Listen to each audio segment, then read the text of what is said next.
Adesso basta, maggioranza in frantume al Consiglio Comunale di Agrigento, affermano i vertici di Fratelli d'Italia, dal capogruppo Camaglia, agli assessori Piparo, Ciulla, Alfano, al segretario provinciale Barba.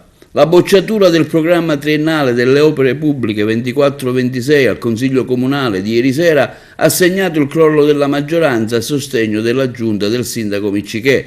Questa situazione non può più essere ignorata dall'amministrazione e dal sindaco, che devono affrontare con urgenza la crisi politica ormai evidente. In un momento di grande difficoltà, mentre la città si prepara all'importante sfida della capitale italiana della cultura e alla realizzazione di progetti come l'illuminazione dello Stadio e Seneto, è inaccettabile che i componenti degli altri partiti di maggioranza ostacolano il progresso bocciando i provvedimenti cruciali.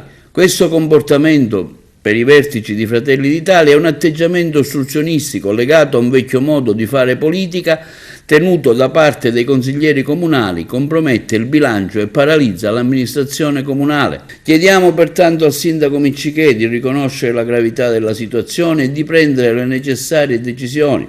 Fratelli d'Italia, sin dall'inizio di questa amministrazione, ha sempre agito con serietà, lealtà e coerenza, lavorando per il bene dei cittadini nonostante le difficoltà. La situazione è diventata insostenibile, non possiamo più tollerare giochi politici che impediscono la crescita e lo sviluppo della nostra città. Siamo delusi e preoccupati per l'attuale compagine amministrativa che non garantisce la realizzazione tempestiva dei progetti essenziali per il benessere collettivo. Se la crisi non verrà risolta, affermano i vertici di Fratelli d'Italia, non si farà chiarezza in Consiglio Comunale, siamo pronti a ricorrere al voto, restituendo ai cittadini la possibilità di scegliere una nuova maggioranza capace di assicurare stabilità e continuità amministrativa. È arrivato purtroppo il momento di dire basta a questo modo di fare politica. Vogliamo rassicurare i cittadini invitandoli a mantenere la fiducia nelle istituzioni.